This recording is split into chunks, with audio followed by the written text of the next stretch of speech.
After enduring a particularly painful medical procedure, I lay awake in the dark, unable to move without pain, unable to sleep.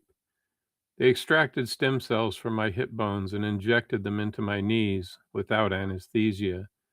Anesthesia kills the cells, so I was awake for all of it, asking a question most of us ask many times in our life. If God is all powerful and God is all good, why does he allow this? Philosophers call it the problem of evil. Atheists have used it for centuries to argue against the existence of God. If he is all powerful and all loving, why is there suffering?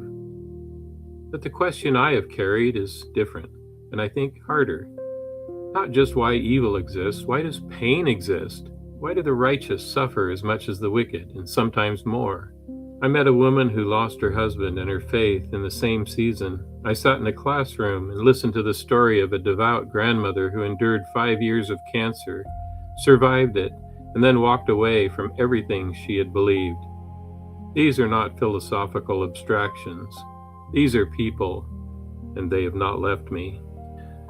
The philosopher Alvin Plantinga offered what many considered the strongest defense of God against the problem of evil. Latter-day Saints may recognize this teaching as a fundamental truth restored by the prophet Joseph Smith and taught by every prophet and apostle since. His argument goes like this: it is possible that even an all-powerful God cannot create a world with free creatures who never choose evil. Moral goodness requires free moral creatures. You cannot have virtue without choice, and choice includes the possibility of choosing wrong. Latter-day Saints will recognize this as the plan of salvation. We came here to grow, to experience, to choose, to become something we could not without opposition. I accept this argument, but it only takes me so far. Moral agency explains why a man might harm his neighbor. It does not explain why a faithful woman spent 5 years in a body that was consuming itself from the inside. She chose nothing that caused that. She simply suffered it. That is the problem of pain, and it is harder. I want to tell you about two people, what happened to them, and how what one man said in response changed the way I think about suffering entirely. I was a young missionary when I first met the question face to face. She came to the door of her apartment. She was not happy to see us. Her husband had died and left her alone. And when that happened, she stopped believing that God existed. I was 20 years old. I had already buried my older sister. I knew grief. I thought I knew loss. I said something. I no longer remember what it was. It was not enough. She closed the door. That is the moment I have carried. Not because I failed her, though I did, but because grief I had already lived through wasn't enough to help me recognize the grief standing in front of me. I was standing on hallowed ground, and I didn't know it.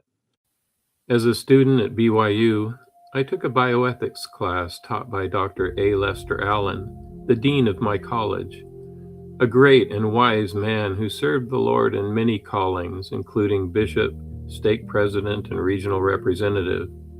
A student posed a question to Dr. Allen. The student's grandmother had been a devoted Latter-day Saint her entire life. She had served in church leadership. She'd been the Stake Relief Society president.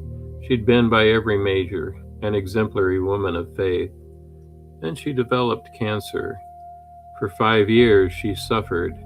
The illness was painful and relentless. The people around her, the church members who were her community, offered abundant help, but all she felt was anger. She felt unseen in her suffering. She recovered, and then she left the church. She renounced her faith and her testimony. She became bitter toward God and toward the faith she had cherished all her life. The student asked Dr. Allen what would happen to his grandmother. How would she be judged? Dr. Allen paused, and he said, "I wonder what her spirit is learning by these experiences." I have thought about that answer for a long time. Not because it is comforting, it is not particularly, but because it refuses to reduce her suffering to either a punishment or a waste. Her spirit was learning something. He did not presume to know what. He simply trusted that the learning was real. If this conversation is useful to you, if you know someone carrying a question like this, share it with them. That's all I ask. Now let me tell you what I've come to believe about what pain actually produces. Elder Neil A. Maxwell once asked a congregation, "How can you and I really expect to glide naively through life, as if to say, 'Lord, give me experience, but not grief, not sorrow, not pain, not betrayal. Keep from me all those experiences which made thee what thou art. Let me come and dwell with thee and fully share thy joy.'" He was saying what Spencer W. Kimball had said before him, that if we close the doors upon sorrow and distress, we might be excluding our greatest friends and benefactors. Orson Whitney put it plainly. "No pain that we suffer," he said, "no trial that we experience is wasted. It ministers to our education, to the development of patience, faith, fortitude, and humility. It is through sorrow and suffering, toil and tribulation, that we gain the education we came here to acquire." End of quote. I believe this. I believe it because I have seen what suffering produces in men who receive it with dignity, and what bitterness produces in men who refuse it. On the Bering Sea, I watched men work through injuries that should have sent them to a hospital. I watched them continue through exhaustion that would have stopped most people. Some carried that endurance forward into every other part of their lives. Some did not. The difference was not strength. It was not talent. It was something closer to what the scriptures call long-suffering, the willingness to receive an experience without immediately demanding its end.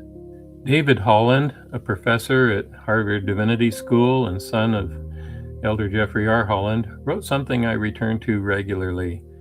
He said that it is often the incompatibility of truths that must nonetheless coexist that drives us to our knees and makes proud human heads bow before a God in whom all truths find their beginning and their end. Here is the incompatibility. We are commanded to relieve suffering. The scriptures are clear. Bear one another's burdens. Mourn with those who mourn. Comfort those in need of comfort. President Hinckley called the church's ministry a ministry of healing, a duty to bind the wounds and ease the pain of those who suffer. At the same time, we are told that pain is necessary, that it is a companion to growth and love and joy, that closing the door on it might mean closing the door on our greatest teachers. But both things are true. This is not a problem to be solved. This is a tension to be held. Elder Maxwell once reviewed a proposed talk by a new young apostle named Jeffrey R. Holland. And he offered him a kindly warning. "Jeff," he said, "there is one place in the talk where you have been insufficiently careful of the pain in people's lives. There are scars that go unnoticed, but you must see them. You must tread with caution on the hallowed ground of another's suffering." I have been in places where the ground shifted without warning, where the situation became serious before I had time to prepare. I know what it feels like. The suffering of another person is that kind of ground. You do not walk onto it carelessly. You do not offer quick explanations. You do not tell someone what their pain is for while they are still inside it. You tread carefully. You stay near. You make sure they know they are seen. That is not a small thing. It may be the most important thing. That woman I met as a missionary, I never saw her again. I don't know what became of her faith, whether it returned or whether it didn't. The grandmother, I don't know her name. I only know what her grandchild asked about her in a classroom and what a wise man said in response. I wonder what her spirit is learning by these experiences. I wonder that about myself sometimes, about those days I lay awake, asking questions I can't answer. Maybe that is the right way to carry it. not resolved, but open, still learning.